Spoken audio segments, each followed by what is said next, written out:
그래서 오늘 두 번째 권의 첫 번째 시간으로 그 IP의 활용에 대해서 이야기를 할 겁니다. 네. IP라고 하는 것은 지식재산, 지식재산권을 얘기하는데 지식재산이나 지식재산권을 어떻게 활용할 것인지에 대한 내용을 오늘 얘기를 해줄 거예요. 네. 자, 이거는 이제 관련된 내용의 목차입니다. 그래서 지식재산을 어떻게 활용할 것인지, 그리고 출원이라고 하는 건 신청이라고 얘기했죠. 이제 익숙하죠, 용어가. 들었던 학생들은. 출원 전에 선행기술 정보를 검색하는 것. 그리고 실제로 이걸 한번 실습하기. 실제 실습은 아니고 실습을 하는 방법을 알려줄 겁니다. 그리고 우리 R&D 알죠? 연구개발에 이제 특허를 어떻게 활용하는지, 그다음에 특허 동향조사에 대한 것을 이야기를 하겠습니다. 뭐 내용은 뭐 어렵지 않으니까 그냥 편안한 마음으로 들으면 될 것 같아요. 네.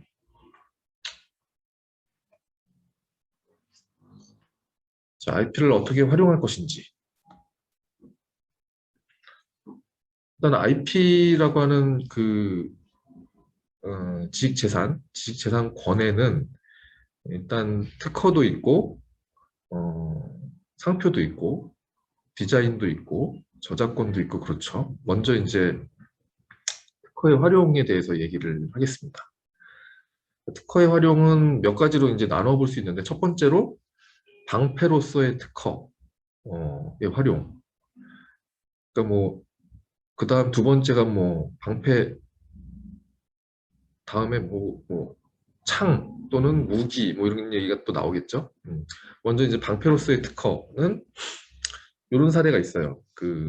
미국의 이제 그리드사와 일본의 도시바사의 이제 침해 분쟁이 있었는데, 이제 그림에 보면은 요새는 이제 슬림하게 그 노트북이 잘 나오는데, 옛날 이제 초창기의 노트북은 이렇게 생겼었어요. 그래서 그 기계식 타자기처럼 형태가 그랬습니다. 이게 이제 얇아지고 뭐 발전하고, 그래서 여러분들 들고 다니는 노트북의 형태가 된 겁니다.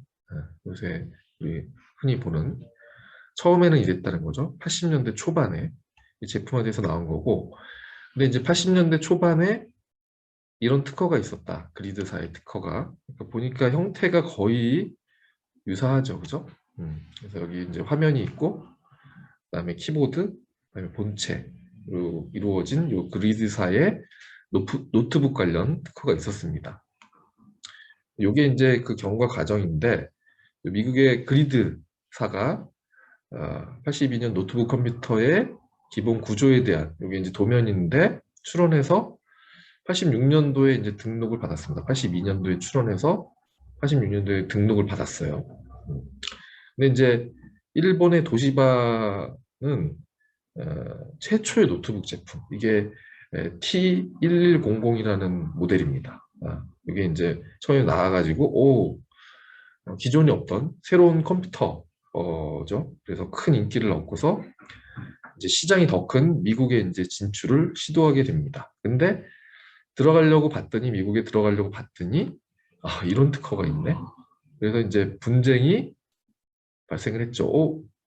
우리 허락도 없이 우리 특허에 해당되는 제품을 여기서 팔려고 하느냐. 그래서 분쟁이 생겼고, 이 분쟁 해결하는 한 4년 걸렸어요. 네. 뭐 소송도 진행이 되고 서로 이제 협상도 하고 그런 과정을 거쳐서 4년, 1989년 9월 달에 합의를 했는데, 도시바가 그리드한테 375억 원에, 이게 80년대 375억 원이면 뭐 지금 한 10배 정도라고 10배 더 될 수도 있고요. 어마어마한 금액이었죠. 그래서 로열티 지불하면서 미국에 진출을 하게 된 거죠. 로열티 지불하면서, 그죠? 그래서 결론적으로 그리드사는 도시바사의 미국 진출을 한 4년 정도 늦추고 로열티까지 받고, 그래서 상당한 경제적인 이득을 취하게 됐죠. 여기서 이 특허권자 입장에서 보면은 도시바라고 하는 이 그 기업의 제품 판매 수입을 막을 수 있었던 거죠. 그래서 방패로서의 특허의 역할을 충분히 했다.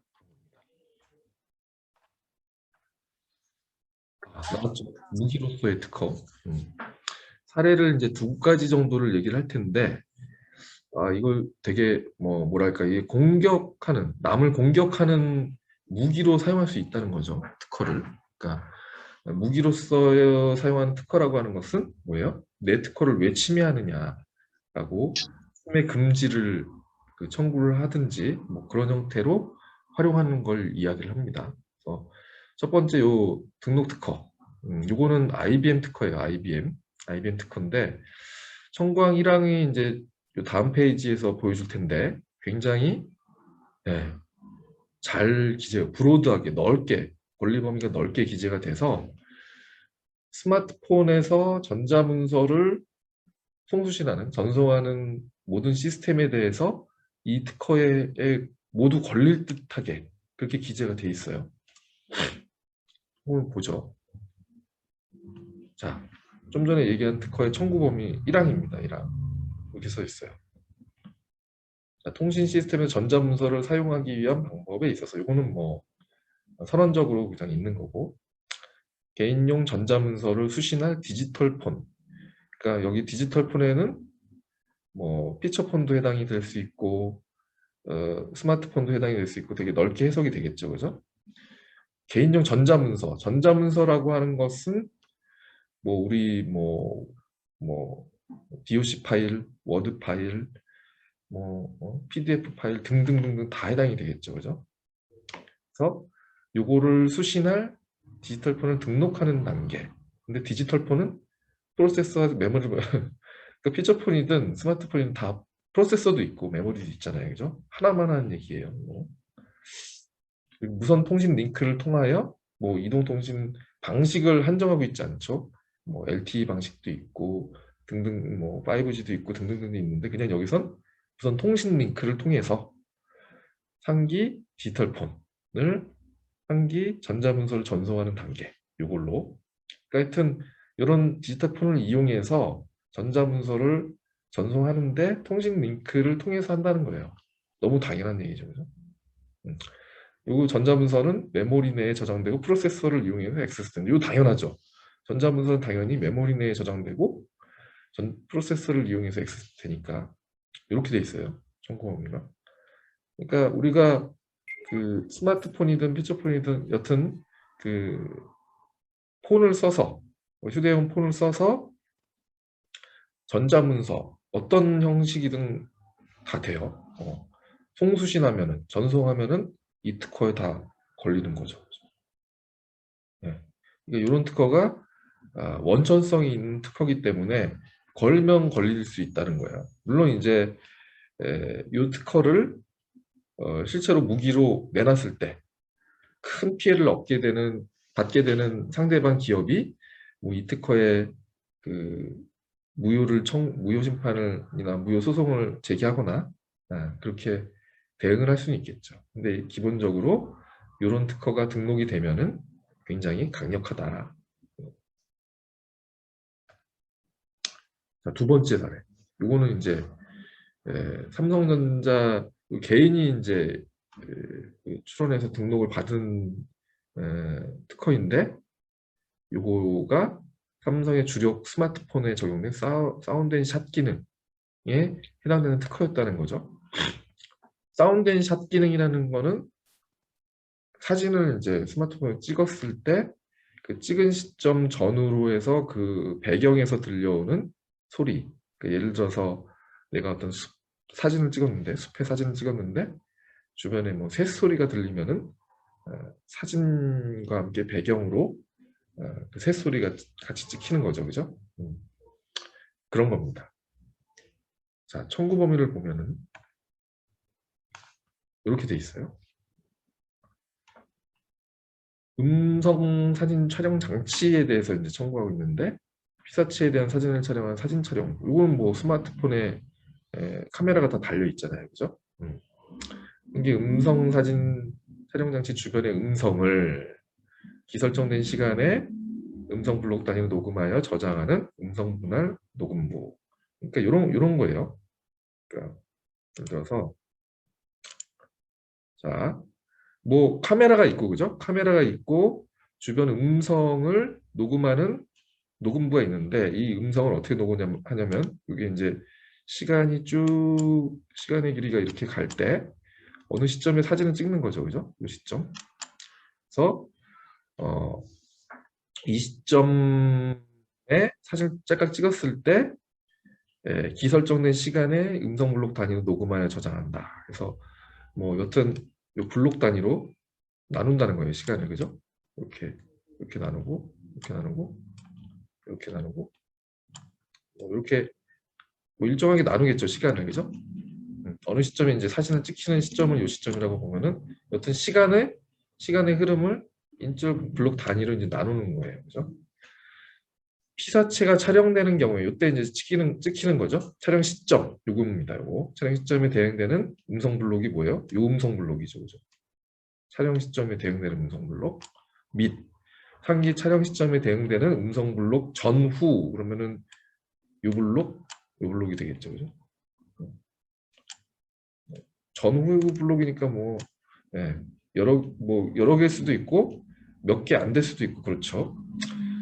음성 블록 및 상기 촬영 시점에 대응되는 음성 블록 전후에 기설정된 개수. 그러니까 미리 기라고 하는 건 미리 설정된 개수가 2개일 수도 있고 3개일 수도 있고 그죠? 1개일 수도 있고 여튼 몇 개인지 모르지만 기설정된 개수의 음성 블록을 상기 사진 촬영된 사진과 함께 저장한다.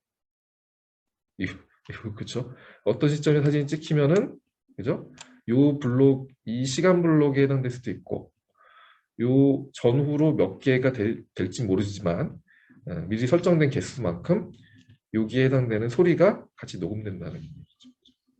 웬만하면은 다 걸리도록 이렇게 기재가 된 겁니다. 그러니까 이런 청구 범위는 침해를 잡아낼 수 있도록 잘 기재가 된 거라고 볼 수 있어요. 그래서 위험하죠, 이런 거. 저런 사운드 샷 기능에 대해서 굉장히 위험한 특허가 되는 겁니다. 그래서 무기로 활용할 수 있다, 이런 특허는. 그 다음에 이제 방패, 무기까지 얘기했죠. 그 다음에 비즈니스 수단으로서의 특허가 있다. 그래서 기업의 뭐 가치 상승 투자에 활용하는 수단으로, 이건 뭐 한번 여러분들이 사업을 한번 해본 경험이 있으면은 그거구나 딱 알 텐데, 뭐 여러분 사업을 할 때는 돈이 중요하죠. 뭐 자금이 있어야 사업도 하니까. 그래서 뭐 엔젤 투자, 뭐 VC 벤처 캐피탈, 뭐 신보, 기보, 뭐 신용보증 기금, 뭐 기술보증 이런데 뭐 IP 담보대출 등에도 이제 뭐 접근을 하게 되는데, 이런 걸 할 때 특허가 있어야 돼요, 그죠? 물론 특허가 없을 수도 있지만 특허가 있으면 그런 수단으로 활용할 수가 있다는 거예요, 그죠? 뭐 정부 지원과제 할 때 뭐 이건 뭐 마이너한 거죠. 가산점을 받는 경우도 있고, 벤처 인증할 때도 특허가 있어야 되는데 이게 뭐 예전처럼 강력하진 않아요, 사실은. 좀 다른 정성적인 부분을 보도록 바뀌었는데, 여튼 뭐 정부 과제 신청, 벤처 인증 등의 특허가 있으면 혜택을 준다. 그리고 뭐 특허권에 기해서 경고를 보내서 경쟁사에 충분한 압박 수단으로 활용할 수도 있고, IR, PR 이거는 이제 기업이 그 마케팅 또는 이제 홍보를 하는 거죠. 그런 수단으로서 이제 활용할 때 쓰고, IP 매매, 그러니까 뭐 특허를 판다든지, 그죠? 아니면 로열티를 뭐 계약을 한다든지 등의 방법으로 자금 회수 방법으로 활용할 수가 있다는 겁니다. 뭐 마케팅 용도로 이런 번호를 이제 표시한다든지 자금 확보 수단으로 여기 뭐 산업은행 얘기가 나오는데 여기 뭐 담보 설정하면 담보 대출을 이제 받을 수 있다든지 기술 이전을 해서 뭐 대박을 뭐 비싸게 팔면은 자금을 이제 확보할 수 있는 거죠. 그리고 뭐 정부에서 지원 사업 같은 과제가 있는데 뭐 사업화를 촉진하는 여러 가지 이제 지원 사업들이 있습니다. 정부에서 이런 것들을 활용할 때 특허를 이용할 수가 있다라는 거. 지금까지는 그 IP 중에서 특허를 어떻게 활용하는지에 대해서 개략적으로 얘기를 했습니다. 그 다음에는 이제 상표의 활용. 상표의 활용도 이제 몇 가지 나누어서 볼 텐데 여기 보시면은 이제 개념을 좀 약간 브랜드라는 것과 상표라는 것을 구분하고 있는데요. 여튼 브랜드는 넓은 개념이다. 어떤 마케팅적인 개념이라고 볼 수 있고 여튼 그 회사의 아이덴티티를 어떤 식으로든 표현하는 그런 넓은 개념이라고 보면 되고 상표는 되게 법적인 개념이에요. 이게 이제 상표법에서 정의하고 있는 어구입니다. 상표라고 하는 것은 나의 상품과 다른 사람의 상품을 식별하기 위해서 사용하는 표장. 이게 이제 상표고 좀 더 좁은 개념이죠. 브랜드보다는. 브랜드는 마케팅적인 아주 넓은 개념. 해당 제품이나 회사를 표현하는 어떤 아이덴티티를 표현하는 넓은 개념이면 상표는 이제 법적인 개념이다. 그래서 상표 내에서도 브랜드 상표, 상호 상표, 팬네임 같은 뭐 상품 상표 이렇게 나눠볼 수 있고 다음 페이지에서 자세하게 얘기를 할게요. 이렇게 나눠볼 수 있다는 겁니다. 브랜드와 상표는. 자, 좀 전에 이제 상표를 뭐 상호 상표라든지 뭐 상품 상표라든지 나눠볼 수 있다 그랬죠. 브랜드 상표라든지 그거를 이야기하기 위한 장표예요. 이거는 사실은 LG전자가 스마트폰 사업을 접었죠, 그죠? 네, 그래서 요 이제 장표를 좀 바꿔야 될 것 같긴 한데, 근데 옛날에 LG전자에서 여러분들 혹시 모르겠다, 이거 기억을 하고 있을지 모르겠는데 잘 나갈 때가 있었어요. 근데 이제 사이언이라는 그 브랜드 상품으로 해서 제품군을 이제 많이 내놓고 또 많이 팔고 그럴 때가 있었습니다. 네, 그때 이제 선풍적인 인기를 끌었던 스마트폰은 아니고 피처폰이죠. 네. LG전자의 사이언 제품이 이제 출시가 되면은 1, 2, 3, 4 뭐 이렇게 표현이 되어 있는데 여기 이제 보이는지 모르겠는데 여기 LG 마크 여러분들 잘 아시죠? 사람 얼굴이랑 LG 이게 박혀져 있고 그다음에 우리 그 갤럭시 뭐 이런 것처럼 삼성전자에 이때는 이제 사이언이라고 불렀어요. 사이언이라는 게 이제 박혀져 있고 그다음에 요게 이제 요거는 모델명입니다. 그리고 요 시리즈 제품들이 쭉 나오는데 이 검은색으로 진한 검은색으로 초콜릿 바처럼 이렇게 생겼다고 해서 초콜릿본 시리즈가 많이 나왔어요. 그런 겁니다. 그래서 팬네임이죠, 일종의. 예를 들어서 이런 제품을 보면은 상표와 관련된 것들이 많이 지금 얘기한 게 있죠. 그래서 LG전자, 먼저 LG전자라고 하는 상호가 있고, 그다음에 사이언이라고 하는 문자가 표시가 돼 있고, 그다음에 이 모델명이 이제 여러 가지 초콜릿폰 시리즈들이 있는데, 이 모델은 이 모델명이 있는 거죠. 그죠? SV590이라고 하는. 그다음에 별칭으로 초콜릿폰 이제 출시를 했다라고 가정하면은 LG전자라고 하는 건 뭐예요? 상호 상표로 출원해서 등록할 수 있고 실제로 LG 또는 LG전자를 출원해서 등록해 놓고 있죠. 이 사이언 같은 경우에는 브랜드 상표가 되는 거고 출원해서 이제 등록해 놓고 있었고요. 다른 모델이 출시되더라도 모델 이게 좀 바뀌겠죠. 디자인이라든지 뭐 모델 번호 같은 건 이제 바뀌고 뭐 펜네임도 뭐 바뀔 수 있지만 사이언은 이제 브랜드 아이덴티티를 유지한다는 측면에서 계속 이제 썼었죠, 그죠? 지금 갤럭시 삼성전자 갤럭시처럼 갤럭시라는 건 안 바뀌잖아요, 계속, 그죠? 이것도 이제 LG전자 마찬가지로 사이언이라고 하는 것도 상표 출원이 가능하다 등록이. 근데 이제 굳이 LG SV590 이런 그 모델명을 에, 등록할 필요는 없겠죠, 그죠? 상표 출원해서. 그리고 초코리폰 같은 경우 펜네임으로 이것도 제2의 브랜드로서 상표 출원이 가능하다는 거죠. 그래서 이거는 상호상표라고 해서 보험이 등록해야 된다. 그리고 2번, 4번 사이언, 초코리폰은 실질적인 브랜드로서 가장 강력하게 보호하고 등록해야 되는 그런 부분이고 3번 같은 경우에는 굳이 뭐 그죠? 이거를 내부적으로 그냥 뭐 모델을 구분하거나 소비자들이 모델을 구분하는 그런 용도이지 이거를 등록 출원해서 등록할 실익은 없다는 거죠. 그래서 이런 것이 바로 상표를 브랜드 보호와 관리책으로서 상표를 활용한다. 그런 개념이다. 그렇죠?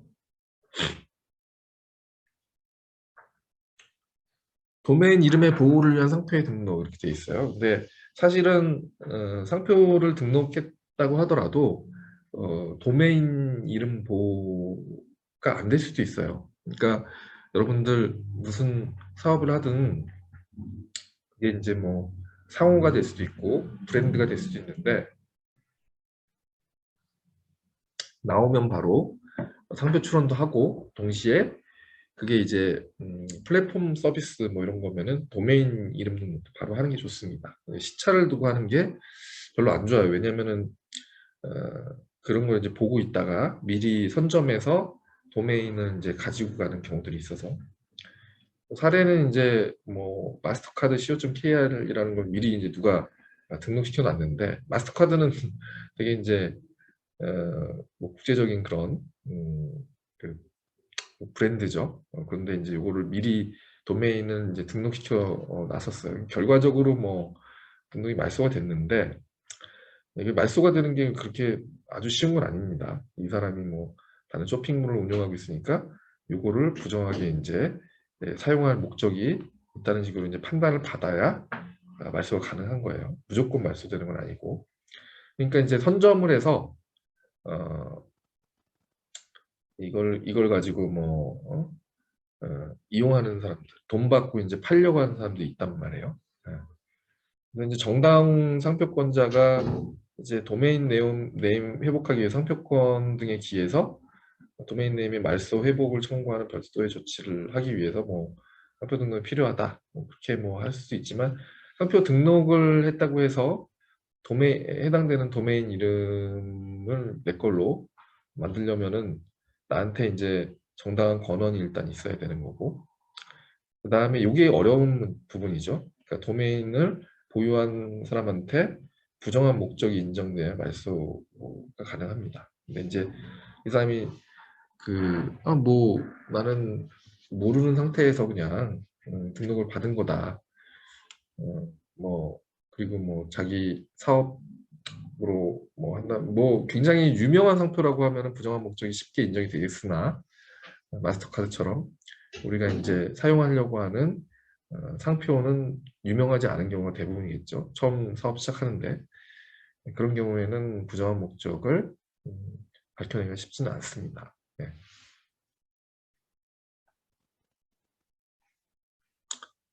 그다음에 제3자의 도용 방지를 위한 상표 등록이 필요하다. 그래서 요 이제 밑에 사례를 보면 중국인데 중국에서 우리나라의 뭐 라크베르 소망 화장품 베낀 소왕 화장품 뭐 이런 것들을 버젓이 뭐 쓰고 있다는 거예요. 박람회 같은 데서도 아주 공적인 박람회에서도.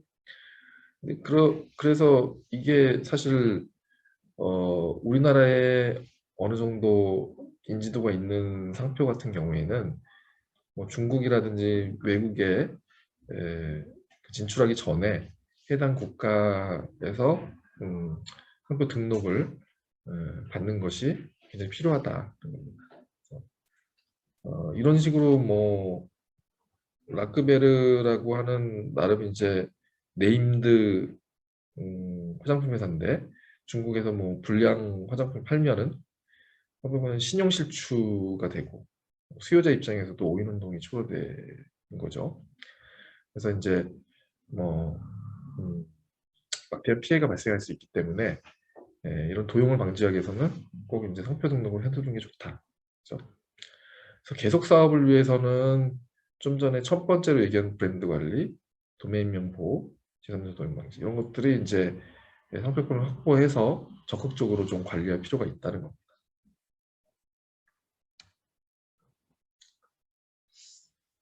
자, 첫 번째로 상표, 그죠? 그 다음에 두 번째로 상표에 대해서 얘기했고 특허 상표에 대해서 얘기를 했고 디자인에 대한 디자인을 왜 등록해야 되느냐는 겁니다. 디자인이라고 하는 것은 사실은 그 보호 범위는 굉장히 좁다고 볼 수가 있어요. 그러니까 보호 대상이 물품의 외관과 동일 유사한 외관을 갖는 물품에 대해서만 인정되기 때문에 굉장히 보호 범위가 적습니다. 예를 들어서 몇 년 전에 이제 애플, 삼성 간에 소송이 있었죠. 뭐 특허 소송도 있었는데 디자인에 대해서도 뭐 분쟁이 있었고 당시 이제 애플 아이폰 3G 뭐 모델로 해서 나왔었는데 이것이 이제 그대로 그 디자인으로 해서 출원을 했었죠.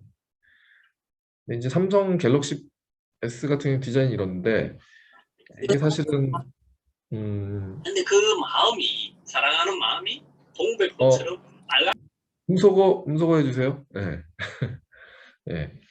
근데 이제 딱 보기에도 뭐 비슷한데 이게 뭐 선행하는 어떤 디자인이 있고 어떤 화면이 있고 화면 전 거의 대부분을 덮는 어떤 화면이 구성이 되고 이게 라운드 같은 형태가 있고 이런 것들은 사실 전체 형태로 보면은 외관이 유사한데 또 선행하는 그 디자인에서 이미 공지된 그런 것들은 이제 요구가 안 돼서 제외를 한다든지 뭐 이런 식으로 제외하다 보면은 뭐 여기는 동그란데 여기는 네모나다든지 뭐 이런 마이너한 것들고 여기 길이라든지 여기 로고라든지 이런 걸 비교하다 보면은 빠져나갈 확률이 생긴다는 거죠. 그만큼 이제 보호 범위가 좁다는 겁니다. 그렇죠? 요 사례는 사실은 이제 요쿨 이너프 스튜디오라는 데서 요런 머리에 이제 쓰는 요런 것들을 이제 해가지고 디자인 출원하고 등록까지 받았어요. 근데 이제 여기 닥터 자르트라는 데는 이제 판촉물로 그런 것들을 이제 썼었는데 요것도 디자인 출원해서 등록을 받았습니다. 그러니까 등록 과정에서 이게 이제 선행으로 뭐 등장을 안 했던 모양이죠. 그래서 이제 둘 다 등록을 받았었는데 결국 이제 분쟁이 생기면서 결국 이제 요 디자인권이 이제 무효가 됐습니다. 그죠? 그래서 이런 뭐 디자인의 어떤 표절이라든지 이런 것들이 사실은 특히 이제 영세업체들끼리 많이 발생을 합니다. 그러니까 제품이 나온 걸 보고서 쓱 보고서 자기도 이제 좀 베껴서 출원을 하는 거죠. 네. 그런 경우도 있으니까. 근데 이제 상대적으로 디자인 같은 경우에는 뭐 특허와 다르게 그 보호 범위가 좀 좁기 때문에 이렇게 뭐 기대만큼 보호가 안 되는 경우들도 많이 있습니다. 네. 자, 특허 상표 디자인의 어떤 기본적인 활용에 대해서 좀 전에 얘기를 했어요. 네. 자, 이제는 그래서 출원 전에 선행기술 정보를 검색하는 거에 대해서 한번 살펴볼게요. 보통 이제 특허 출원하기 전에 선행기술 정보를 먼저 검색을 해야 됩니다. 왜냐하면 뭐 출원을 한다는 것은 내 발명의 내용을 특허 출원 명세서로 작성을 해서 특허청에 제출하다 보니까 일정한 뭐 시간과 비용과 여러 가지가 이제 투입이 되는 거죠. 근데 이제 출원을 해봤더니 나중에 알아봤더니 원래 이제 공개된 어떤 발명에 불과하더라. 이렇게 되면은 뭐 출원해서 심사를 청구를 하고 특허를 받으려고 하는 그 노력들이 참 의미가 없어지는 거죠, 그죠? 그래서 출원 전에 통상 선행기술을 조사를 해봅니다. 그죠?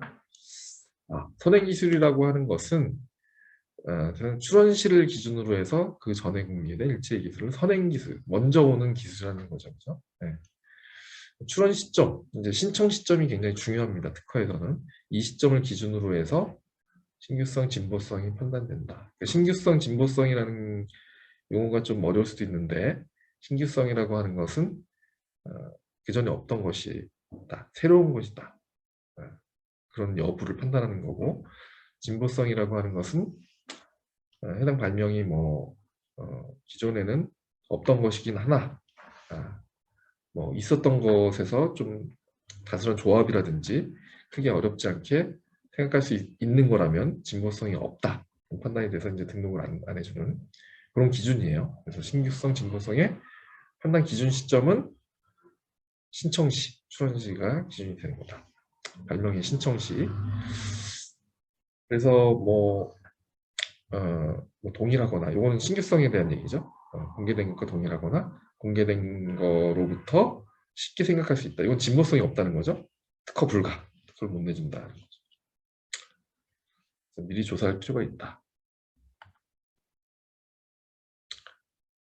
그래서 선행기술의 유형은 뭐 이게 구분해 놓고 있는데 뭐 크게 뭐 명확하게 구분은 안 해도 돼요. 그러니까 이건 용도라고 볼 수 있어요. 그러니까 특허 등록 판단시라고 하는 것은 내가 특허를 받기 위해서 발명을 특허 출원했을 때 그 출원 시점을 기준으로 해서 선행기술은 특허 문헌, 하여튼 공개된 문헌이면 뭐든 가능하죠. 뭐 비특허 문헌, 이건 특허 문헌 또는 비특허 문헌으로 논문, 신문, 인터넷 블로그, SNS 게시글, 하여튼 뭐든지 불특정 다수가 볼 수 있는 상태로 있으면 선행기술이라고 봅니다. 특허 문헌 같은 경우에도 뭐 특허청 사이트나 뭐 특허청에서 만든 키프리스라고 하는 특허 문헌 검색 사이트가 있어요. 거기서 이제 뭐 검색을 해서 누구나 볼 수 있는 상태로 되어 있으니까 공개 공고나 특허 공고 같은 경우에 그런 거라든지 논문이나 신문, 뭐 블로그, SNS 게시글도 불특정 다수가 볼 수 있는 상태로 있는 거죠, 그죠? 이런 것들이 이제 판단할 때 선행기술로 활용될 수가 있고, 그 다음에 발명의 실시, 침해 여부 판단할 때도 다른 사람의 출원 또는 등록된 특허권, 뭐 침해 여부 판단할 때 당연히 이제 등록된 특허권의 내용을 봐야겠죠, 그죠? 근데 이제 침해 가능성, 얘가 이제 뭐 등록될 수도 있을 거니까 공개된 문헌을 볼 때도 있습니다, 그죠? 그러니까 침해 여부를 판단할 때는 등록된 특허권을 봐야지 이제 판단이 되는 거고, 공개된 문헌 같은 경우에는 등록이 될 수도 있고 안 될 수도 있는데, 근데 이제 된다는 전제로 해서 그걸 분석해 볼 수 있다는 얘기입니다. 네. 네, 이해 안 하셔도 돼요, 이 부분은. 네. 자, 그래서 이제 그 등록 가능성을 판단할 때는, 그죠? 판단 시점이 뭐라 그랬죠? 출원 시점이라고 그랬죠? 그리고 뭐 공지라고 하는 건 어려운 말이 아니에요. 공개됐다는 거예요. 발명 전체 하나의 공지 또는 이의 결합. 그리고 내가 특허 출원한 특허의 청구 범위의 구성과 이 공개된 발명을 이제 이건 신규성이죠. 동일하냐?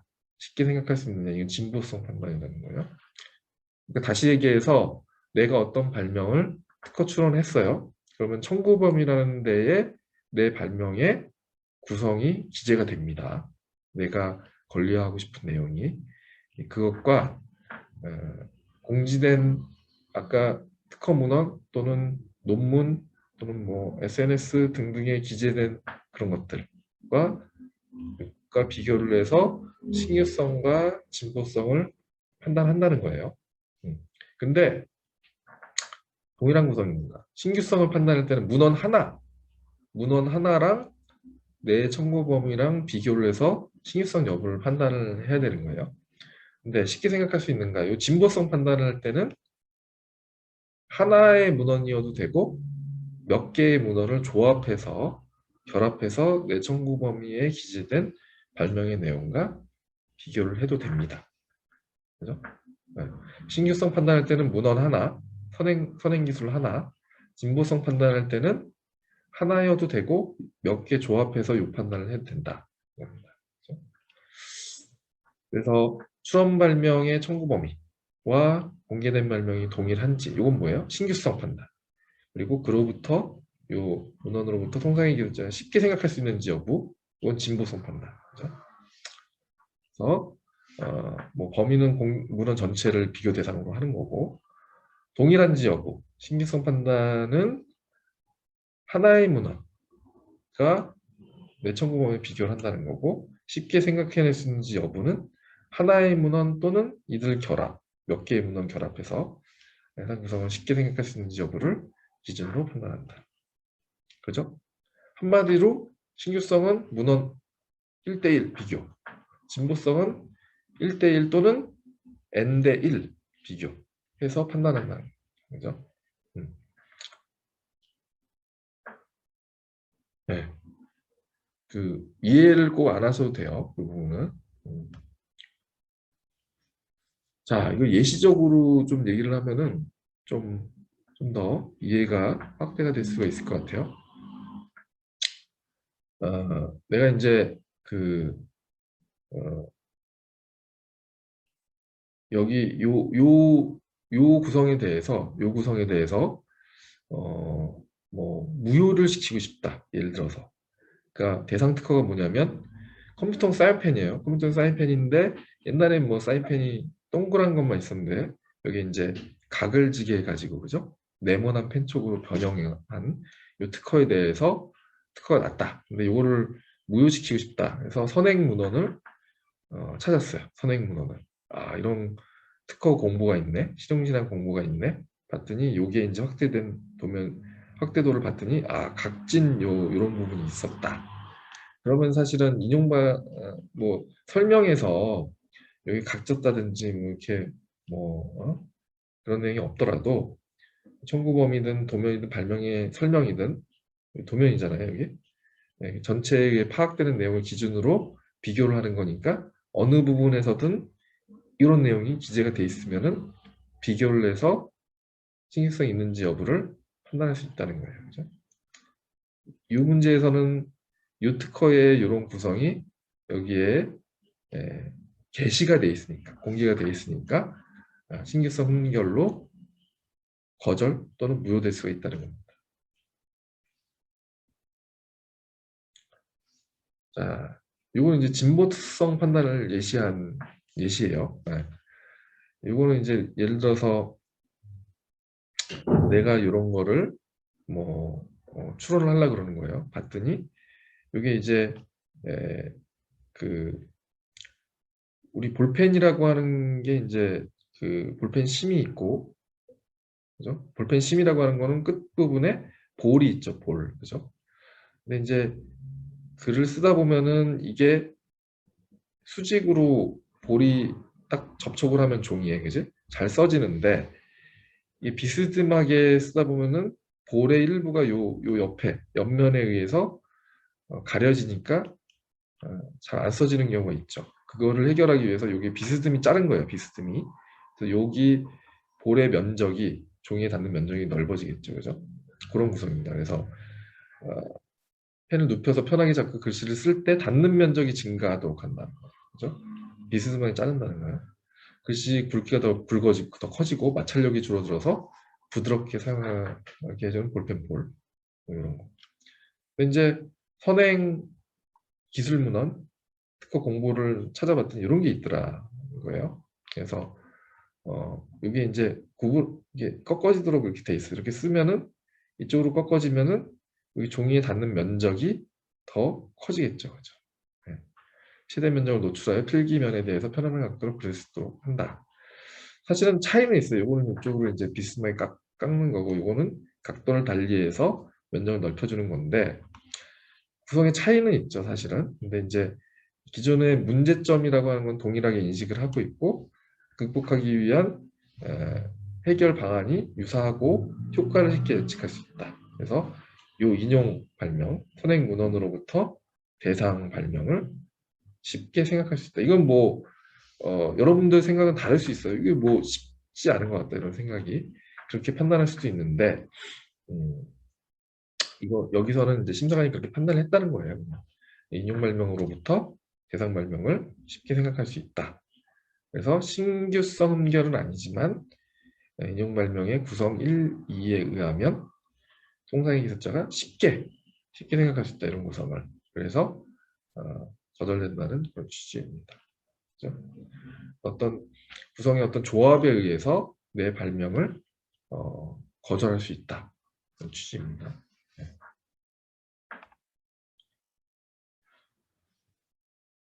자, 등록 가능성 판단뿐만이 아니고 침해 가능성을 판단할 때는 어떻게 하느냐? 그 등록 특허가 있고, 그죠? 등록 특허의 청구항, 그러니까 침해 가능성을 판단할 때는 권리가 되는 등록 특허의 청구항과 비교해야 돼요. 청구 범위에 기재된 내용. 청구 범위에 기재되어 있지 않은 것은 권리가 아닙니다. 예. 그리고 실시 특허라고 했는데 실시 뭐 제품이 될 수도 있고, 그죠? 예. 뭐 그런 것들이죠. 이런 것들과 이제 비교를 해야 되는 거다. 근데 이제 그 기준이 있는데 비교하는 기준이 좀 어렵죠. 문헌 침해, 균등 침해라는 게 있습니다. 문헌 침해라고 하는 것은 문헌, 여기 청구 범위, 청구항에 기재되어 있는 문헌을 얘기합니다. 그거를 그대로 침해하고 있느냐, 얘가 그런 걸 판단하는 거고, 균등 침해는 조금 차이가 있어. 그래서 문헌 침해는 아니지만 취한 변경에 의해서 별로 그렇게 큰 차이는 아니더라. 그러면은 그런 것들을 침해가 아니라고 판단해주면 안 된다는 겁니다. 그렇죠? 그래서 침해에 해당된다. 그렇게 판단해야 된다. 큰 차이가 아닐 때는. 예. 그게 이제 균등 침해. 좀 이따 이유 장표에서 또 얘기를 할 거예요. 그래서 좀 전에 얘기한 침해 판단 기준이 두 가지였죠. 문헌 침해랑 균등 침해. 그래서 문헌 침해, 균등 침해가 있는데 문헌 침해라고 하는 것은 내 특허의 청구 범위에 기재된 내용을 그대로 상대방이 실시를 하고 있을 때 그게 이제 문헌 침해고 일부 구성 요소가 변경 치환된 경우에도 소송 요건에 해당되면 유사하면 거의 비슷하면은 균등 침해에 해당된다. 침해라는 거예요, 결국에는. 첫 번째 문헌 침해는 all element rule, 구성 요소 완비의 법칙, 완비의 원칙 이런 것에 의해서 판단을 한다. 처음 듣는 얘기라서 좀 어려울 수 있죠. all element rule이 뭐야? 구성 요소 완비의 원칙이 뭐야? 뭐 이런 얘기를 할 수가 있는데 어려운 얘기는 아니에요. 네. 한마디로 얘기해서 all element, 모든 구성 요소를 포함해야지 침해다. 그런 얘기입니다. 그러니까 예를 들어서 구성 요소 A, B, C인데 뭐 이 특허가 의자 특허다. 그럼 의자는 밑받침, 등받침, 뭐 다리 뭐 이렇게 이걸 A, B, C라고 하면은 침해에 해당되려면 어떤 제품이 밑받침, 등받이, 그다음에 다리가 모두 포함되어 있어야 침해를 구성한다는 거예요. 하나라도 없으면 침해가 아니다. 예를 들어서 등받침이 없다. 그냥 밑받침과 다리만 있다. 그러면은 두 개의 구성 요소만 포함되어 있는 거니까 그런 경우에 침해가 아니다. 그게 이 원칙이에요. 어려운 얘기는 아니죠, 그죠? 침해 대상 기술이 A, B, C 모두 있는 경우 당연히 침해.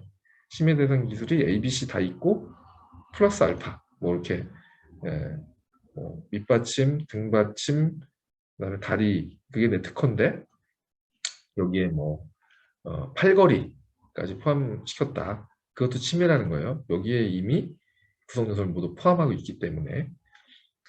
근데 좀 전에 얘기한 것처럼 등받침이 없다. 예를 들어서 이런 경우는 비침해라는 거예요.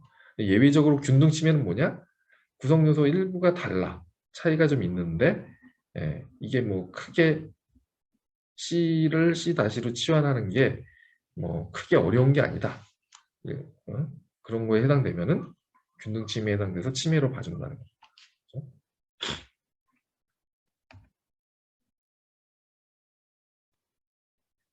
예를 보면은 좀 쉽게 이해할 수 있을 것 같아요. 예시적으로 의자의 예를 들어보면은 의자가 받침대, 그죠? 등받이, 그다음에 네 개의 다리, 이게 구성 ABC다, 그죠? 근데 이제 구성 D도 있어요. 여기는 특허에 받침대랑 등받이에 결합되어 있는 팔걸이, 그러니까 요 팔걸이도 있는, 팔걸이는 받침대랑 등받이 밑이잖아요. 둘 다 결합되어 있는 거예요, 팔걸이가. 이게 청구 범위는 이렇고, 청구항은 설명 부분에는 이렇게 돼 있어요. 팔걸이에 대해서 팔걸이는 받침대와 등받이 모두 결합된 것일 수도 있고, 이게 이걸 얘기하는 거죠. 모두 결합된 거. 등받이에만 결합된 것일 수도 있고, 받침대에만 결합된 것일 수도 있고, 심지어 팔걸이가 생략될 수도 있다. 근데 내 청구 범위에 기재되어 있는 내용이 내 특허의 내용을 정의합니다. 그러니까 설명에는 이렇게 돼 있어도 내 특허는 뭐다? 이것만 해당되는 겁니다. 받침대 등받이에 모두 결합된 거. 그죠? 이거는 내 특허가 아니에요. 세 가지는. 설명에는 이렇게 돼 있어도. 그러면 내 발명, 내 특허는 뭐다? A, B, C, D 요 구성이다. 이게 모두 포함돼야, 이 구성이 모두 포함돼야 침해를 구성한다. 자, 예시적으로 실시의 1 같은 경우는 어때요? 밑받침 있고 등받이 있고 다리 있죠. 근데 뭐야? 팔걸이가 아예 없어. 그러니까 A, B, C, D 중에 D가 없죠? 그러면은 올 엘리먼트 룰에 의한 뭐다? 침해가 아니다. 자, 요거는 일단은 밑받침, 등받이, 다리, 팔걸이 있어요. 그럼 A, B, C, D 다 있죠. 그죠? A, B, C, D 다 있는데 자세히 봤더니 요 팔걸이는 뭐다? 등받침에는 연결이 안 돼 있고 밑받침에만 연결돼 있죠. 그러니까 이건 침해가 아닐 것 같죠. 왜냐하면 이 팔걸이는 등받침에도 연결이 돼 있어야 되잖아요. 그죠? 이 문헌에 의하면 받침대 및 등받이에 결합되어 있는 팔걸이, 요게 둘 다 결합되어 있어야 되는데 이거는 둘 다 결합되어 있지 않다. 팔걸이가 일단 침해가 아닌데 이거를 그러면 침해가 아니라고 봐줄 것이냐? 이런 요게 이제 그 판례에서 이런 기준을 정해놨어요. 뭐 그대로 과제효과 원리가 동일하다든지 뭐, 뭐 이렇게 변경하는 것이 쉽게 생각할 수 있다든지 이런 기준에 해당이 되면은 이런 정도 차이는 균등한 범위라고 판단을 한다는 겁니다. 그래서 침해에 해당된다. 균등 침해. 그래서 실시 1 같은 경우에는 팔걸이가 없기 때문에 자유실시 가능한 권리 범위에 해당되지 않는 것이고, CC 2 같은 경우에는 문헌 침해는 아니다. 팔걸이가 아니지만 구성요소 치환 변경이 균등하다고 볼 수 있기 때문에 균등 침해 해당 가능성이 있다. 이거는 뭐 판단을 받아봐야 아는 거죠, 사실은. 일의적이지는 않고. 근데 균등 침해에 해당 가능성이 있다. 이런 경우에는.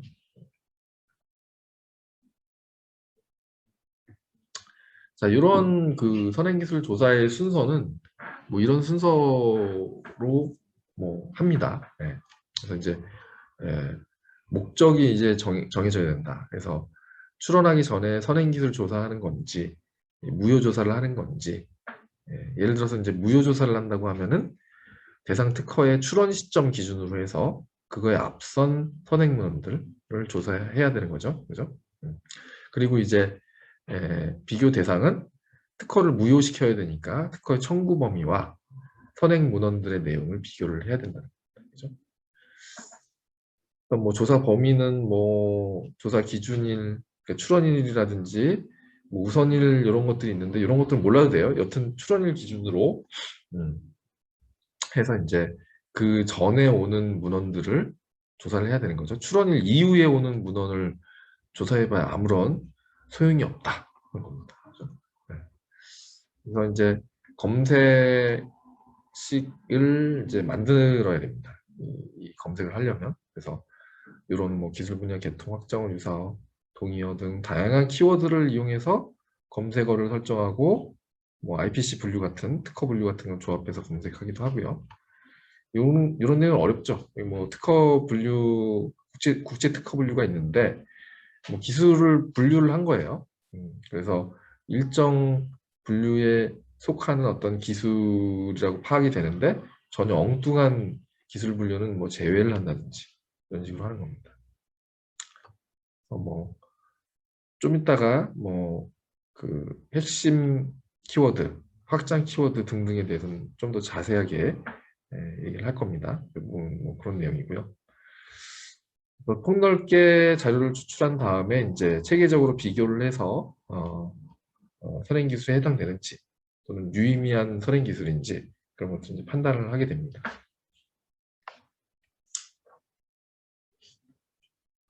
자, 그래서 이제 한번 이거 실제 실습은 아니지만 여러분들 그 선행기술 정보 검색이 어떻게 이루어지는지 한번 볼게요. 네, 이걸 보면은 좀 더 이해가 될 것 같아요. 네. 우리 그 IP 지식재산 또는 지식재산권을 검색할 수 있는 뭐 DB 같은 것들이 다양하게 있는데 주로 이제 유료 DB가 많고 무료 DB는 여러분들이 활용할 수 있는 키프리스라는 데가 있어요. 그러면 이제 특허청에서 만든 사이트이기 때문에 무료입니다. 무료. 그렇죠? 그래서 특허, 시용신안, 디자인, 상표, 심판 등을 이제 검색할 수 있는 시스템이에요. 좋다면 뭐 들어가면은 이렇게 돼 있고 여기에 보면은 이제 지식재산권 검색해서 특허, 실용신안, 디자인, 상표, 심판 뭐 등등이 나와 있어요. 그래서 여기 이제 그 해당 클릭을 하고 들어가면은 여기에서 이제 검색을 할 수가 있고 여기 스마트 검색이라고 해서 여기를 딱 누르면 좀 더 자세한 내용이 나옵니다. 그래서 이런 형식으로 나와요. 그러면은 여기에 뭐 권리를 체크해서 구분할 수도 있고 행정 상태, 뭐 공개된 상태냐, 뭐 등록된 상태, 등록된 것만 보겠다 그러면 여기만 체크를 한다든지 그렇죠? 자유 검색, 전문 검색도 할 수 있고 IPC는 좀 전에 얘기했죠, 그죠? 기술 분류 같은 걸 넣어서 검색할 수도 있고 그다음에 뭐 발명의 명칭, 요약 이런 부분에 이제 넣을 수도 있고 번호 검색도 할 수 있습니다. 뭐 등록번호라든지 출원번호라든지 그리고 뭐 청구 범위 뭐 이런 존속기관 각종 정보를 넣어서 그래서 발명자, 등록권자, 출원인, 대리인 등등 이런 정보를 넣어서 검색할 수도 있다는 거예요. 이거는 좀 전에 이 부분을 누르면 나오는 화면입니다. 그렇죠? 그래서 이제 실질적으로 이런 그 전문 검색을 하거나 발명 명칭, 요약 뭐 이런데 그 키워드를 넣을 때 우리가 키워드를 찾아야 된다는 거예요. 그죠?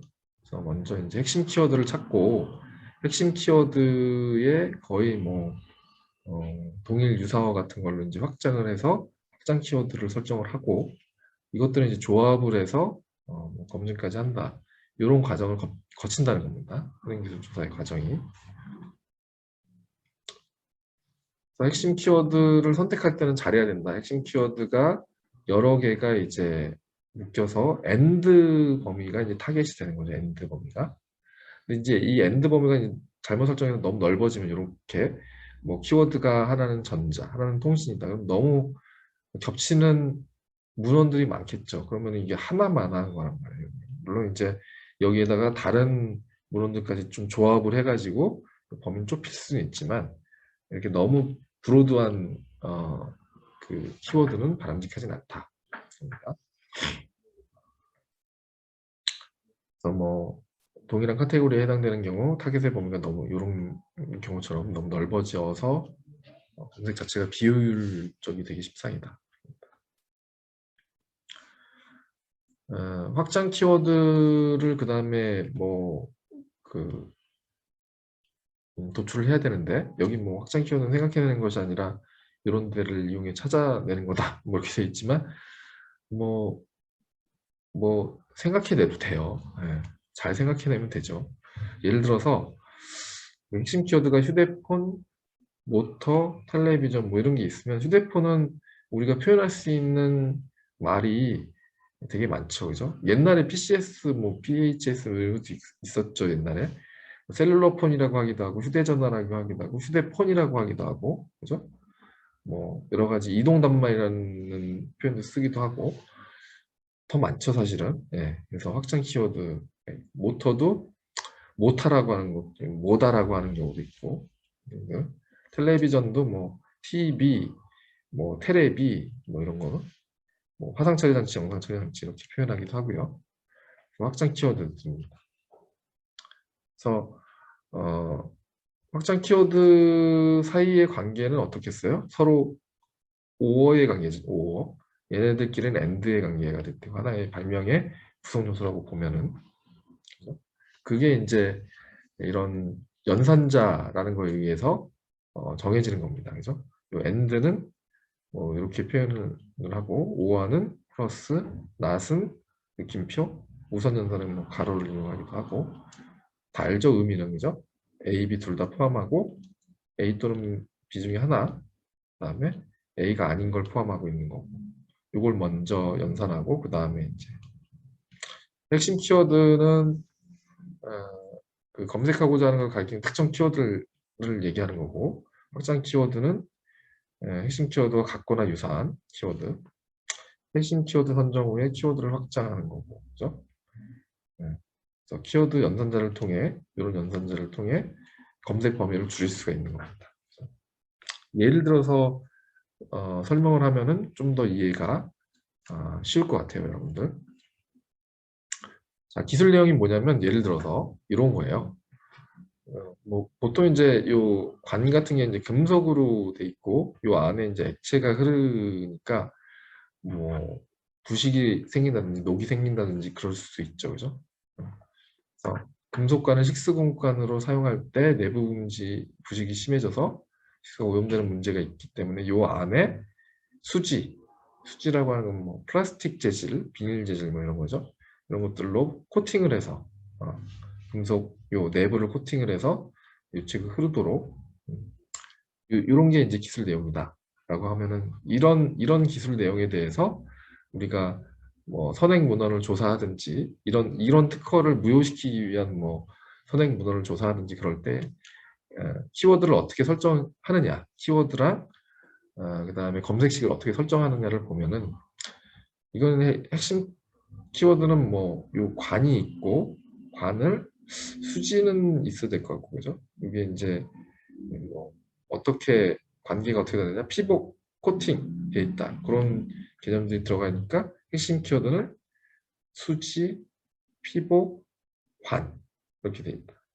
그래서 요거에 대한 확장 키워드는 수지는 뭐 합성수지, 폴리, 고분자, 레신, 폴리, 뭐 비닐, 뭐 플라스틱, 뭐 등등 쭉 있겠죠, 그죠? 확장 키워드들이 피복이라고 하는 뭐 코팅이라고 하기도 하고 뭐 이걸 영어로 이제 표현하는 표현들이 또 들어가는 거고, 그래서 이게 오어로 연결되는 거죠. 이것들은 확장 키워드들은 관은 뭐 파이프, 튜브 뭐 등등 있고.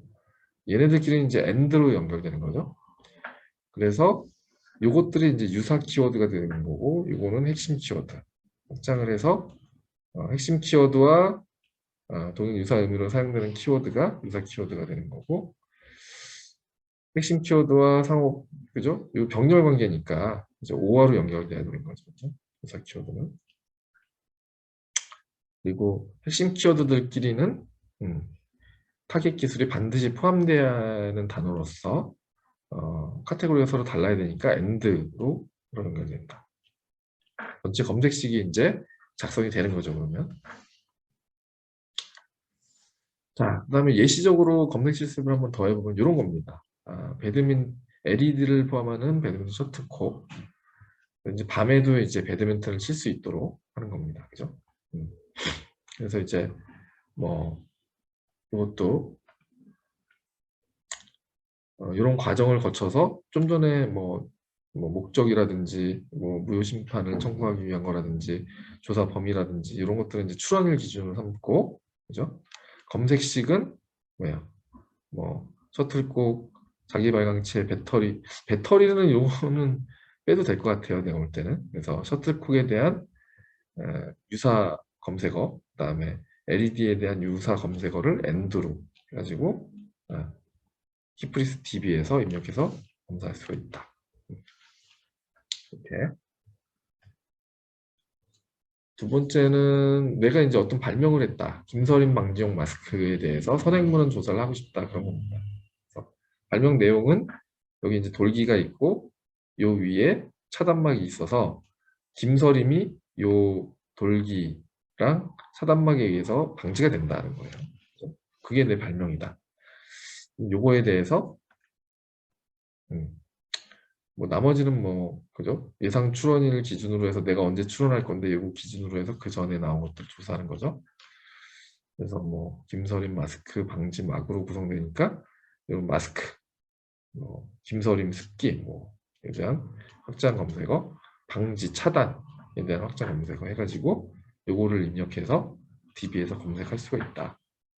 이런 겁니다. 그런 과정을 거쳐서. 네. 그리고 여러분들 그 이메일에도 그렇고 서두에 그 과제가 있다고 얘기를 했죠. 여러분들 그 출석 증빙을 위해서 필요한 겁니다. 그러니까 이걸 그 여러분들 부담을 주는 건 아니고 한 페이지로 선행기술 조사 보고서를 작성해 보는 거예요. 네. 이거는 뭐 특별한 양식이 있는 건 아니고, 그죠? 예를 들어서 뭐 그냥 이런 정도로 표현해 주면 될 것 같아요. 그러니까 이거는 내 발명에 대한 거지만 선행문헌에서 뭐 도면 하나 넣고 그 다음에 그거에 대한 설명을 하면 됩니다. 그래서 이거를 간단하게 한 페이지 정도로 한번 해보는 거예요. 그죠? 뭐에 대해서 해보느냐? 수동 탈수기. 우리 탈수기는 이제 전기를 써서 탈수를 하잖아요. 근데 뭐 격오지라든지 아주 산속에 있어 전기가 없어 탈수를 해야 된다. 그러면 이제 통이 있고 원통이 있고 발판이 있어서 발판을 열심히 밟아가지고 또 돌리는 거죠. 원통을. 그래서 세탁물을 탈수할 수 있는 수동 탈수기에 대한 선행 기술을 한번 조사를 해보는 겁니다.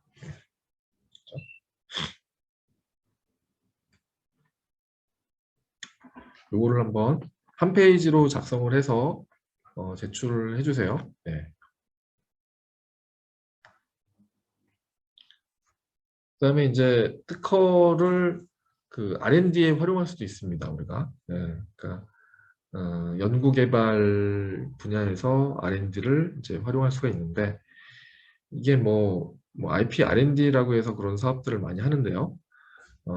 R&D를 먼저 하고 IP를 그 결과물로서 하느냐, IP를 먼저 조사를 하고 그 다음에 R&D를 수행하느냐, 이거에 따라서 이제 차이가 있다는 겁니다. 그죠? 요거는 이제 뭐 개념적으로 이렇게 뭐 많이 정하게 써놨는데 핵심적인 내용은 그거예요. 이거는 결과물로서 먼저 이제 R&D를 하고 그 결과로서 IP, 그러니까 특허 출원을 한다는 건데 이게 미리 이 조사를 안 해봤기 때문에 열심히 R&D를 했는데 기존에 있던 걸 열심히 더더군다나 외국에서 특허까지 있는 기술 내용에 대해서 R&D를 했다. 그러면은 이거는 뭔가 되게 문제가 있는 거죠. 그죠? 열심히 R&D를 수행했는데 기존에 있던 기술뿐만 아니라 특허까지 걸려 있다 그러면은 힘들게 R&D한 그 결과물에 대해서 우리가 활용을 못하게 되는 경우도 있을 수 있거든요. 네. 이제 그런 걸 방지하기 위해서 IP R&D를 해야 된다. 그러니까 선제적으로 전략적 포트폴리오에 따라 특허망을 짜고 이제 출원을 하게 되고 전략적으로 그래서 경쟁사 시장 환경 분석을 해서 경쟁사라든지 기존에 어떤 특허들이 기존에 있는지 미리 조사를 해서 핵심 원천 표준 특허의 조기 선점형 R&D를 한다는 거예요.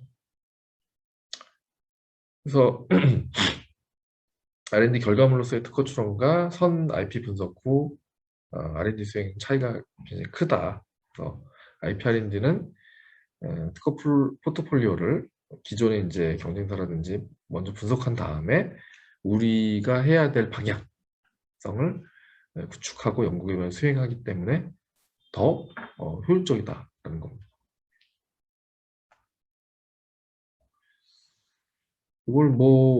이거는 그 차량 내비게이션을 IP R&D와 이제 대응을 시켜서 얘기를 하는 거예요. 차량 내비게이션이라고 하는 것은 딱 어떤 목적지를 치면은 그 경로라든지 그죠? 최단 거리라든지 최저 코스라든지 그런 걸 미리 알려주잖아요, 그죠? 그와 마찬가지로 IP R&D 전략 수립이라고 하는 것은 R&D라고 하는 어떤 목적을까지 가는 도중에 어떤 전략이라든지 방향 그런 것들을 제시해 준다는 겁니다. 그죠? 그래서 뭐 차량 내비게이션과 뭐 유사하다 그런 정도예요. 자 그리고 우리가 특허 동향 조사라는 거를 많이 하는데요. 요거에 대해서 좀 얘기를 할게요. 특허 동향 조사라고 하는 것은 우리가 하는 목적 자체는 연구 개발을 하는데 뭐 어떤 방향으로 연구 개발을 할지 그리고 기존에 어떤 기술이 있는가를 본 다음에 중복 연구 수행을 방지하는 그런 목적으로 주로 이제 특허 동향 조사를 하게 됩니다. 그래서 이제 좀 전에 선행 기술 조사랑 좀 유사한데 그거를 기술 분류를 나눠 가지고 좀 더 폭넓게 조사한다고 생각하시면 될 것 같아요. 그래서 현재까지 이제 특허 정보를 조사해서 분석하는 특허 동향 조사라고 합니다. 이 조사를 하기 위해서는 먼저 기술 분류 또는 이제 테크트리라고 하는데 이런 형태를 먼저 작성을 하게 돼요. 그래서 뭐 대분류, 중분류가 뭐 2개, 3개, 여러 개일 수도 있죠. 소분류도 뭐 복수일 수도 있고 이렇게 이제 기술 트리, 대분류, 중분류, 소분류 기술과 해당 분류 기술을 이제 정의를 하는 내용을 담고 테크트리를 이제 도출하는 거죠. 그래서 이제 이렇게 정리를 하고 각 기술 범위에 대한 이제 기술 범위 정의를 하게 됩니다. 그렇죠? 그리고 각각의 기술이 이제 정의가 되면은 2단계에서 아까 우리가 했던 검색식, 그죠? 핵심 키워드, 확장 키워드, 그다음에 그, 플러스 아까 and, or와 같은 그런 것들을 통해서 이런 키워드들을 조합을 해서 데이터를 이제 뽑아내는 거죠. 그때 나온 데이터를 U 데이터라고 하는데 그런 것들을 통해서 이제 통계적인 분석도 하기도 하고 도출된 U 데이터 또는 U 데이터를 좀 더 이제 세분화해서 자세한 데이터로 나눈 다음에 그것들의 내용을 구체적으로 보고 정성적인 분석을 하기도 합니다. 하여튼 그 단계에서 이제 검색식이 쓰이는 거죠. 이 데이터를 선별할 때. 이제 좀 전에 얘기한 이제 분석 방법 중에서 정량적인 분석과 정성적인 분석을 잠깐 언급했는데 정량적인 분석은 어려운 내용은 아니고 아까 이제 도출된 검색식을 통해서 유효 데이터라고 하는 게 나오면 그거를 가지고 통계적으로 여러 가지로 이런 그래프 같은 형태로 만들어내는 과정을 얘기합니다. 주로 이제 요거는 뭐 출원 연도, 그다음에 출원 건수 이렇게 돼가지고 연도별로 어떤 국가에서 출원이 많이 이루어지고 있는지, 뭐 각 국가별로 이것들을 이제 분석할 수도 있고요. 뭐 출원인의 국적이라든지, 그죠? 뭐 그런 것들을 통해서 내국인이 많이 하는지 외국인이 많이 하는지 그런 것들을 이제 연도별로 이렇게 볼 수도 있고 그렇습니다. 이런 것들을 뭐 그 통계적으로 보기도 하고 기술 시장 성장 단계라는 거를 파악을 할 수도 있어요. 어쨌든 저는 유효 데이터가 나오면 해당 유효 데이터라고 하는 거는 개별 특허 출원 건이 되겠죠. 그런 것들이 이제 통계적으로 출원 인수, 출원 건수 이렇게 분류가 될 수가 있거든요. 그래서 기술 시장 성장 단계를 볼 때는 가로축의 출원 인수, 그다음에 세로축의 출원 건수로 이제 에,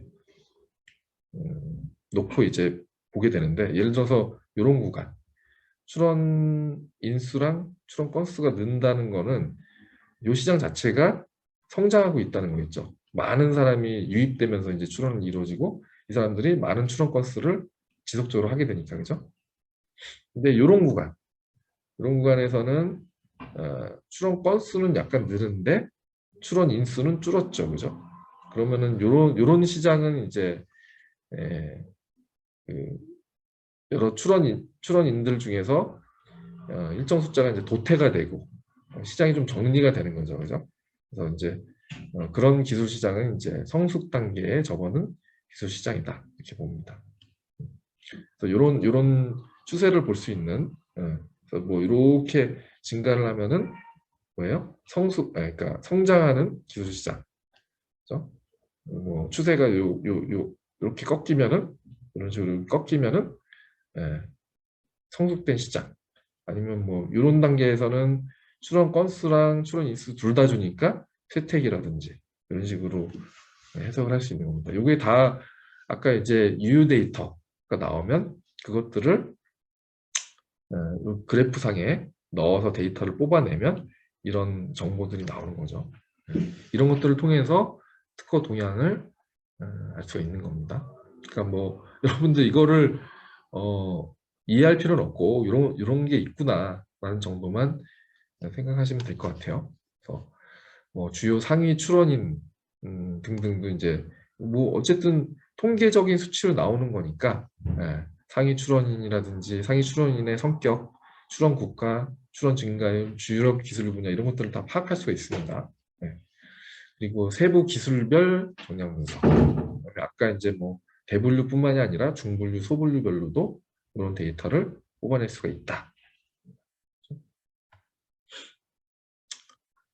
좀 전까지는 이제 뭐 통계적인 걸 얘기한 거예요. 정량 분석, 정성 분석도 할 수 있다. 그 내용을 가지고 개별 특허 내용을 가지고 그 내용 중에 어떤 기술들이 들어가 있는지 그런 것들을 쭉 나열하고 정리를 해서 기술 흐름을 좀 볼 수 있다든지 이런 것들을 할 수가 있고 뭐 OS 매트릭스라는 게 있는데 이것들도 이제 뭐 어떤 해결 과제, 해결 수단을 이렇게 매트리스 형태로 배열해서 뭐 이런 해결 과제를 해결하기 위한 어떤 수단을 봤더니 이런 거는 여기에 해당되고 여기에 해당되고 이런 식으로 특허 출원 건수가 요 칸칸마다 들어갈 수가 있거든요. 그러면은 여기 보면은 뭐 여기는 한 건도 없더라. 이런 거는 이제 이런 영역은 별로 없으니까 공백 영역이 되는 거예요. 또 빨간색은 건수가 많죠, 그죠?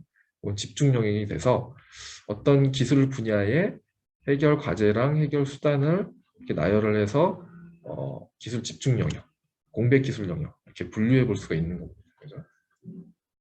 그래서 뭐 공백 영역이 유의미한 영역이라면 여기에 이제 뭐 기술 역량을 집중해서 R&D의 방향성을 이쪽에 넣을 수가 있는 거고 아니면은 뭐 집중 영역 중에서도 자세히 그 정성적으로 내용들을 봐서 좀 유의미한 영역이긴 한데 좀 빠져 있는 영역이다. 그러면은 그쪽에 또 R&D 방향성을 설정할 수도 있고 그렇습니다. 그런 것들을 판단할 수가 있다.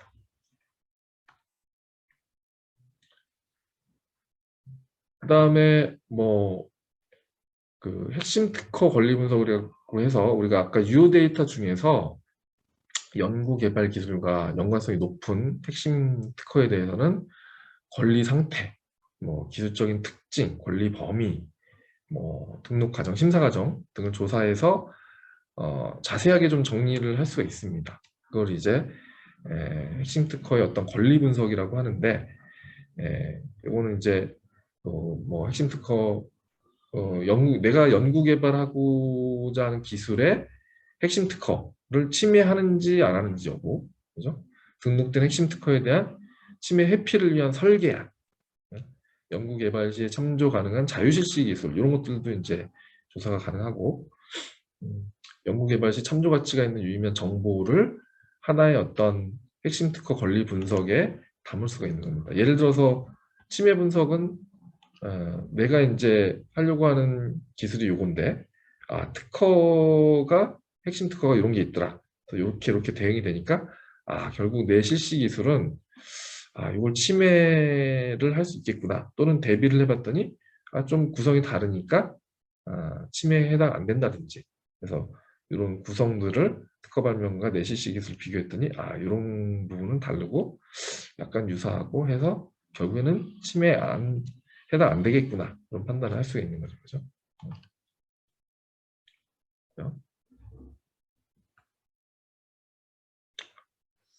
그리고 뭐 그 정성 분석 중에서는 지식재산권 확보 가능성, 특허 장벽도, 특허 부상도 이런 분석도 가능합니다. 그래서 이 뭐 지식재산권 확보 가능성이라고 하는 것은 뭐 굉장히 이제 뭐 정성적인 분석이죠. 실질적으로 이게 그 지식재산권을 내가 확보할 수 있냐, 한마디로 얘기해서 내 기술이 이 특허를 받을 수 있느냐, 그죠? 그런 거를 분석할 때는 실질적으로 선행 문헌에 해당되는 장벽 특허 또는 뭐, 뭐 핵심 특허, 장벽 특허, 위험 특허 이런 것들을 대비해서 어,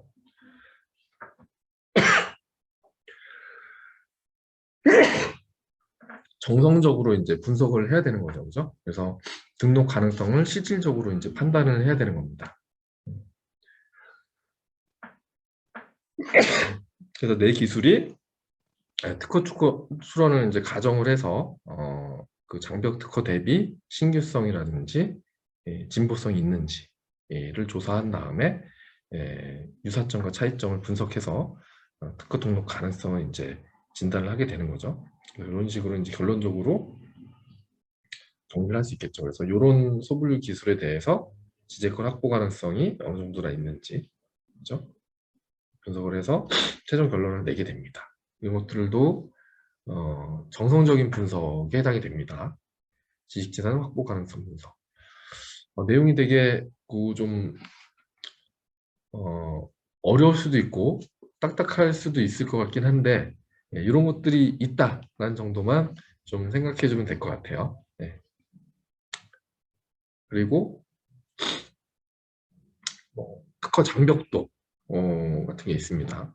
그러니까 뭐 특허 장벽도라고 하는 것도 역시 그 내용을 좀 보긴 봐야겠죠, 그죠? 내가 개발하고 있는 기술이 혹시 좀 유력한 그 회사라든지 장벽 특허가 있어서 좀 특허를 확보하기가 어렵다든지 그런 것들이 있을 수 있으니까 이런 것들은 사실 연구개발 기술과 장벽 특허를 실질적으로 이제 비교를 해야지 나올 수 있는 그 사항이 되겠죠, 그죠? 유사점과 차이점 분석을 통해서 특허 장벽도를 이거는 정성적인 판단이니까 딱딱 떨어지게 판단은 안 되고 조사하는 사람이 뭐 어느 정도는 이제 뭐 주관이 개입되는 형태로 판단을 해야겠죠, 그죠? 근데 이제 그 유사점과 차이점의 실질적인 뭐 분석뿐만이 아니고 뭐 상위 출원인의 시장 점유율이라든지 시장 경쟁 강도 분석 같은 이런 것들은 이제 뭐 정량적인 지표입니다. 이런 것들이 뭐 참고 자료로 등장을 할 수가 있어요. 예를 들어서 상위 차례 출원인 시장 점유율 CR4라고 하는 개념이 있는데, 요거는 시장을 독과점하고 있는지 여부를 판단하는 기준이 돼요. CR4라고 하는 것은 상위 4개 그 출원인 또는 상위 경쟁자가 전체 시장을 몇 프로나 점유하고 있는지, 예를 들어서 뭐 60%, 70% 넘어가면은 독과점 시장 비슷하게 되는 거죠. 그죠? 그래서 그런 경우에는 이제 뭐 시장 지배력이 크고 기술 수준이 높을 거기 때문에 장벽도가 이제 높다고 평가를 할 수도 있겠죠. 그죠? 뭐 시장 경쟁 강도 같은 것도 마찬가지입니다. 그래서 만에서 0까지 이제 돼 있는데, 이제 수치가 높으면은 뭐, 경쟁 강도가 큰 그런 이런 뭐 독과점 시장이라는 이제 판단이 되기도 하고, 아주 뭐 자유시장처럼 자율 경쟁 시장처럼 뭐 돼 있는 경우도 있는데, 이것도 마찬가지로 CR4와 마찬가지로 뭐 독과점 시장인지 자유 경쟁 시장인지에 따라서 장벽도에 좀 차이가 있겠죠. 그러니까 기술 수준이 높고 그런 회사들이 몇몇 기업들이 독과점을 하고 있으면 기본적으로 장벽도가 높다고 판단을 할 수가 있겠습니다. 네. 그런 식으로 좀 판단이 되고요. 특허 부상도 같은 경우에는 이거는 해당 뭐 유효 특허 대상으로 이제 정량적인 분석을 하는 건데, 출원이 뭐 해당 기술 분야에서 증가율이 높다든지 최근에 출원의 점유율이 높다는, 많이 출원하고 있다는 겁니다. 해당 기술 분야에서.